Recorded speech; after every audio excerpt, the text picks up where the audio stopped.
Sejam muito bem-vindos a mais uma análise do Bitcoin. Hoje vamos dar uma olhada aqui como que foi a movimentação do ativo durante a semana, para entender quais próximos passos agora está por vir, ainda mais porque devemos considerar que saiu a taxa de juros nos Estados Unidos e esse acordo aí, entre aspas, entre a China e os Estados Unidos, onde estava todo mundo esperando que o mercado ia subir, né? E basicamente o que aconteceu? Pegou todo mundo de surpresa e o mercado começou a corrigir. Mas antes da gente se aprofundar na análise, não esquece aqui de curtir meu vídeo e já se inscrever no canal para ficar por dentro de todas as movimentações do Bitcoin, para não ser pego de surpresa aí no mercado. Beleza? Então vamos lá. Semana passada o Bitcoin estava trabalhando aqui nessa movimentação de alta, que é aquilo que aconteceu da outra vez quando a gente estava falando em corte na taxa de juros. Então o mercado ele já vinha precificando essa movimentação, os institucionais já tinham montado suas posições nessas regiões mais baixas e o mercado ficou otimista em relação a essa notícia. Então ele veio com essa movimentação de alta e agora que saiu de fato a notícia, cortaram os juros, o mercado fez o quê? Começou a despencar de novo.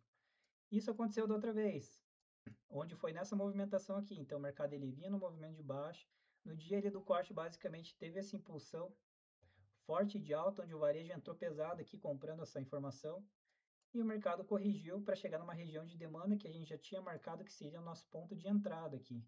Então haviam várias confluências nessa região para montar a posição. E agora o que aconteceu? Depois desse anúncio da taxa de juros, o mercado não reagiu de forma positiva, seguindo o mesmo efeito da outra notícia. Então o mercado corrigiu, deixando pontos de liquidez aqui e nos topos. Então são dois pontos muito importantes que a gente tem que considerar. Por quê? Lembra que eu sempre falo para vocês, o preço ele sempre tende a buscar liquidez. Então, cuidado quem está comprando nessas regiões de suporte ou vendendo aqui nessas resistências aqui, ó. Esse topo aqui era uma região de oferta em confluência com essa linha inferior do canal aqui, que era uma região de suporte, e foi testada como resistência. Então, aqui era um ponto crítico para venda. A galera estava especulando que poderia continuar a movimentação de alta rumo à máxima do ativo novamente. No entanto, essa região era muito forte para venda. Então, o preço ele segurou e teve a correção e agora está deixando uma região de liquidez nos fundos. Então, o que a gente tem que ficar atento? Sabendo disso, que o preço sempre busca a liquidez, ele capturando a liquidez dos fundos, ele vai chegar nessa região de demanda novamente que a gente tinha marcado aqui. Então, quem não está posicionado ainda, aqui ainda acaba sendo um ponto interessante para comprar, beleza? Mas não, nesse momento não é para entrar com uma mão mais pesada aqui, porque essa região já foi testada. Mas se ele capturando essa liquidez nos fundos, depois tendo alguma notícia, algum outro catalisador que possa vir a impulsionar os preços novamente, ele tem esses topos aqui para buscar, impulsionando o preço ainda mais para cima. Olhando em tempos gráficos menores, o que a gente tem que se atentar aqui?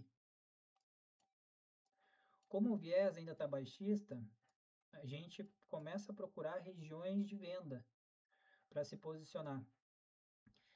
Além disso, dessas regiões de oferta, a gente tem que considerar o sentimento do mercado. Se você pegar, olhar a região de oferta, mais o sentimento agora, você vai observar que ele está negativo.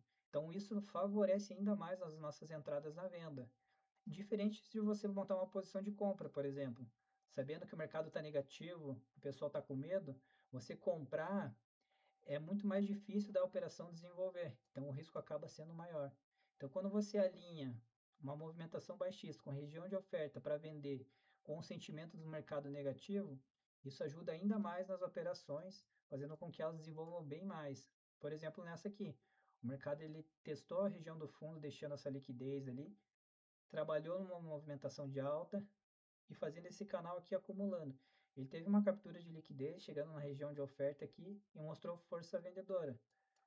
Eu estou vendido nessa operação aqui. Então, pensando no quê? Que ele possa vir buscar essa região mais abaixo aqui. Beleza?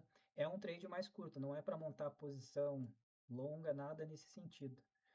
Regiões mais importantes são as que eu comentei anteriormente. Essa região aqui para montar a posição de compra.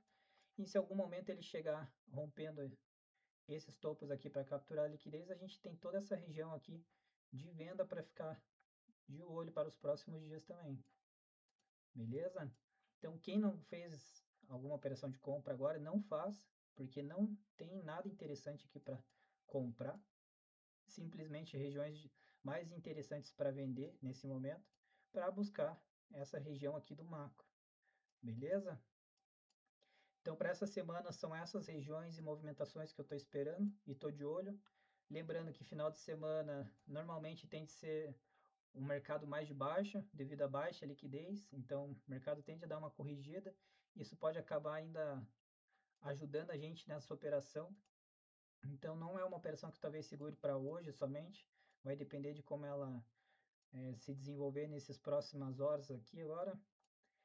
No mais, a gente aguarda essas regiões de teste novamente de demanda para montar novas posições e ficar de olho nas notícias, nos dados econômicos e novamente nesse acordo entre os Estados Unidos e a China, que provavelmente eles vão assinar na próxima semana.